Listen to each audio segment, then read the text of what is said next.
شمس شمسی خیر من شمس السماء شمس الناس تطلع بعد الفجر وشمسی تطلع بعد العشاء. میں قربان جاؤں اس شعر پر. حضرت عائشہ فرماتی ہیں کہ لوگوں کا بھی ایک سورج ہے، میرا بھی ایک سورج ہے. لوگوں کا سورج طلوع ہوتا ہے صبح فجر کے بعد اور میرا سورج طلوع ہوتا ہے عشاء کے بعد. تو پھر شاعر کیوں نہ کہے جمال حسن یوسف پر فدا بس ایک زلیخا تھی. جمال حسن یوسف پر فدا بس ایک زلیخا تھی. یہاں روح محمد پر فدا سارا زمانہ ہے.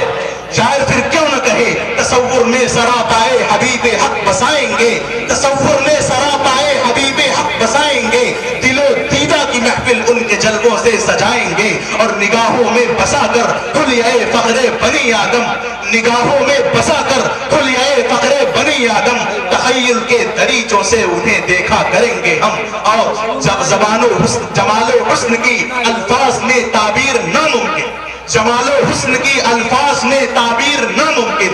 مجسم نور کی کھینچے کوئی تصویر ناممکن. اور نمایاں حسن یوسف میں سفیدی تھی صباحت تھی، نمایاں حسن یوسف میں سفیدی تھی صباحت تھی. یہاں سرخی تھی گلگوں رنگ تھا جس میں ملاحت تھی.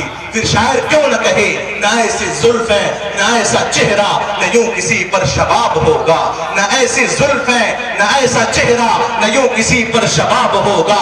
جواب ہوں گے سبوں کے لیکن نہ مصطفیٰ کا جواب ہوگا. رخ مصطفیٰ ہے وہ آئینہ، رخ مصطفیٰ ہے وہ آئینہ کہ کوئی دوسرا آئینہ نہ ہمارے بس میں خیال میں نہ دکان آئینہ ساز میں.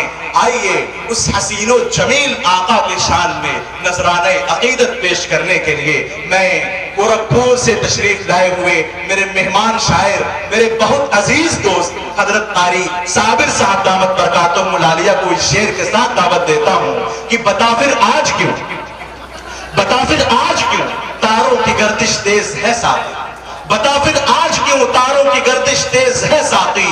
ہوا کیوں اس قدر شیر و شکر آمیز ہے ساقی. اور یہ کس جانے جہانے آرزو کی آمد آمد ہے، یہ کس جانے جہانے آرزو کی آمد آمد ہے. یہ کس کی آرزو میں نبض محفل تیز ہے ساقی. عزیزم محترم جناب قاری صابر صاحب دامت برکاتہم العالیہ مائک پر.